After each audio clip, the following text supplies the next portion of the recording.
Today, I'm going to introduce you to RT PCR and qPCR. And I'm also going to show you how to design primers for RT PCR and qPCR using Primer BLAST. So let's begin. Bismillahirrahmanirrahim. RT-PCR stands for Reverse Transcription Polymerase Chain Reaction. It is used to detect and measure very small quantities of a specific RNA present in a sample. Therefore, it is a highly sensitive PCR technique. It can be used to diagnose viral infections such as COVID-19 or to measure the gene expression in research and medicine. This PCR has two main types. Number one, conventional RT-PCR, which is used to detect the presence of very small amounts of RNA in a sample. Number two, real-time RT-PCR, which is also called qPCR, and it is used to quantify gene expression. When designing primers, we must follow certain rules. Some of the rules for RT-PCR primer design are the same as those used for general primer design. These rules are: the primer length should be between 18 and 25 bases. The GC content should be between 40% and 60%. The melting temperature of the primers should be between 58 degrees centigrade and 62 degrees centigrade. The difference in melting temperature between the two primers shouldn't be greater than 2 degrees centigrade. However, generally up to 5 degrees centigrade is considered acceptable. You should avoid hairpins, self-dimers, cross-dimers, and long runs of a single nucleotide or dinucleotide. One optional rule is the GC clamp, which means that having a G or C at the 3' end of the primer is preferable. To reduce dimer formation, the maximum self-complementarity score should be below 8. There are some specific considerations for RT-PCR primers. You can create RT-PCR primers in two different ways.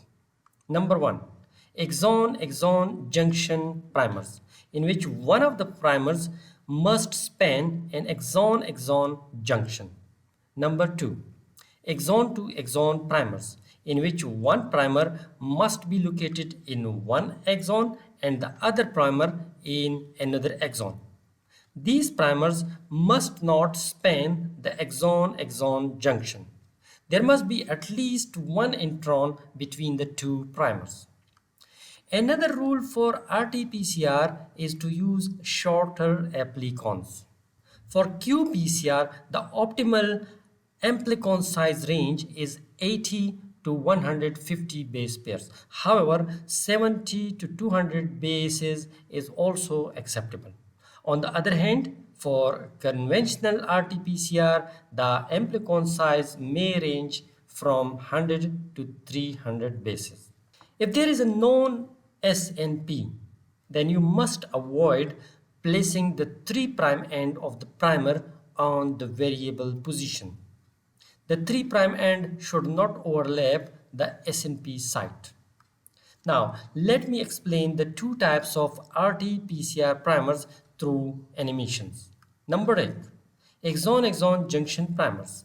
For example, this is your sample DNA sequence. These are two complementary strands of double helical DNA. Suppose this is exon 1 of the gene and this is exon 2. The middle portion is, for example, an intron that is later spliced out. When mature RNA is produced, the central intron shown in green is removed by splicing, and the two exons join together to form a mature RNA.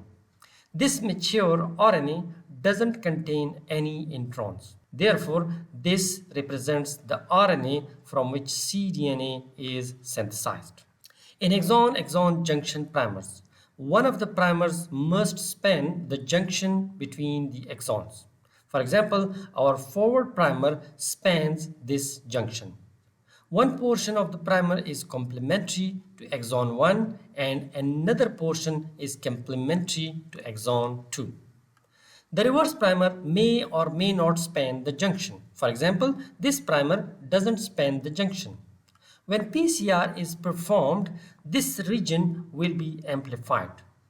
When you run the PCR product on a gel, you will see a bend here, which indicates that the desired RNA is present in your sample. One of the advantages of exon-exon junction primers is that they do not amplify genomic DNA because the primer that spans the exon-exon junction cannot bind properly to the genomic DNA. The reverse primer can bind to genomic DNA because it is complementary to an exon. However, in the case of the forward primer, as you can see, the first part of the forward primer can bind to this portion of exon 1 because it is complementary to it. However, the remaining portion of the primer cannot bind to the intronic region because it is not complementary to it. Therefore, although the reverse primer can bind, amplification will not occur, and consequently, no band corresponding to the genomic DNA will appear on the gel. On the other hand, in exon to exon primers, the forward and reverse primers bind to the RNA exons. One primer binds to exon 1 and the other binds to exon 2. Therefore, a PCR product will be generated and visualized on the gel. These two primers can also bind to genomic DNA and amplify it. However, the genomic DNA amplicon will be much larger than the RNA-derived amplicon because it includes the intronic sequence. Although you may obtain a bend on the gel, it will be much larger than the RNA amplicon and will migrate more slowly. Therefore, the smaller RNA or cDNA amplicon will travel faster through the gel, whereas the larger genomic DNA amplicon will travel more slowly and can be clearly distinguished. Thus, this smaller band represents our intended cDNA product. Now let me show you how to design primers using Primer BLAST. First, let me show you the first method, that is exon-exon span method. Here are the steps to follow. These are the steps for designing exon-exon junction primers,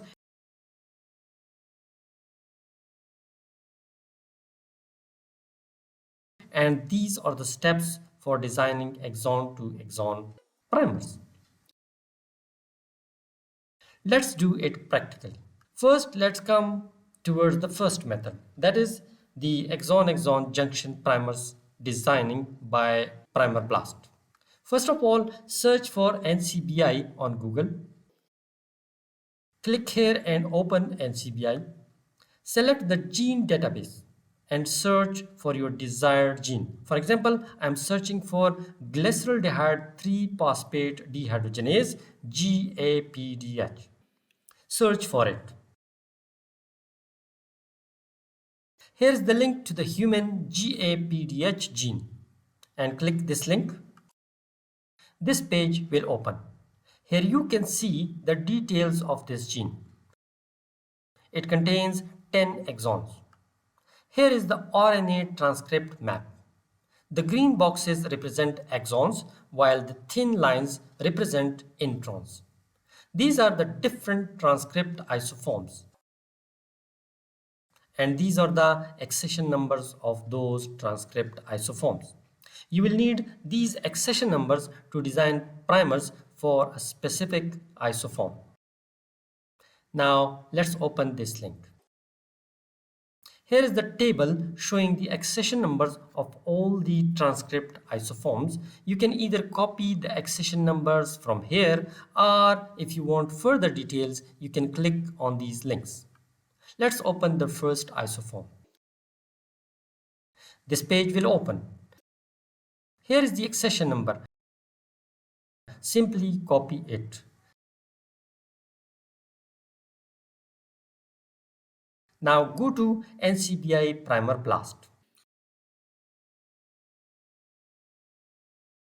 paste your accession number here.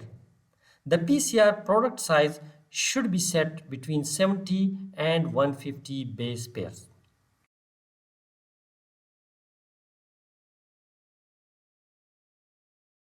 We want 10 primers pairs. The melting temperature settings are acceptable at their default values because the recommended RT-PCR range is 58 to 62 degrees centigrade, which is already specified here. The maximum melting temperature difference is set to 3 degrees centigrade, which is also acceptable. This is important. Since we are designing exon-exon junction primers, we will select this option.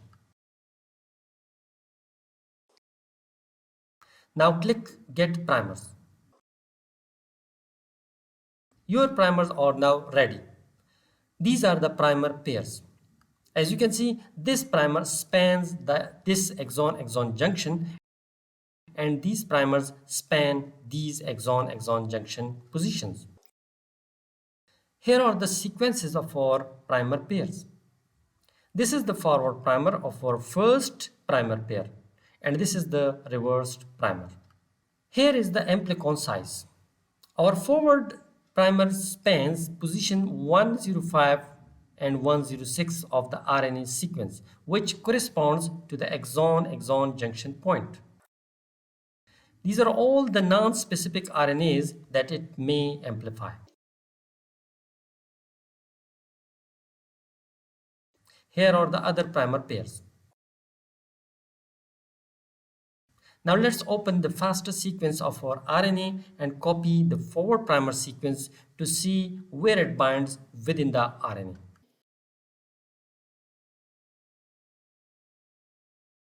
As you can see, it binds at this position.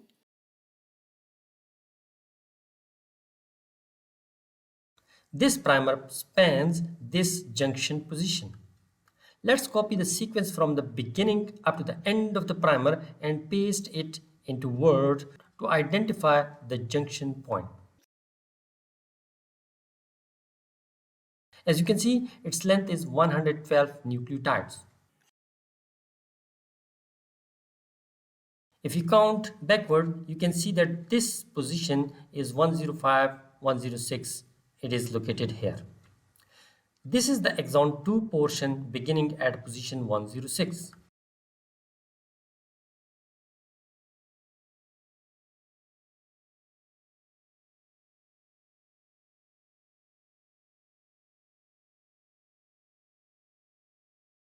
Exon 1 ends at position 105,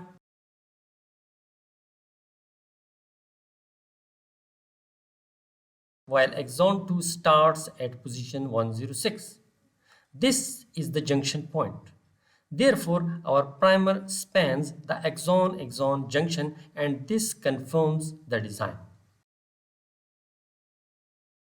Now let's design exon to exon primers. Let's return to NCBI Primer BLAST. The rest of the settings will remain the same.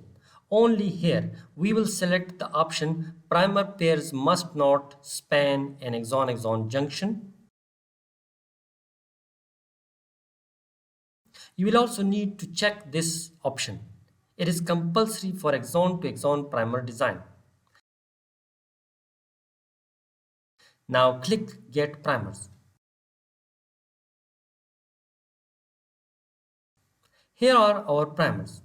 You can see that none of these primers span an exon-exon junction. All primers are located entirely within either exon 1 or exon 2 as indicated here.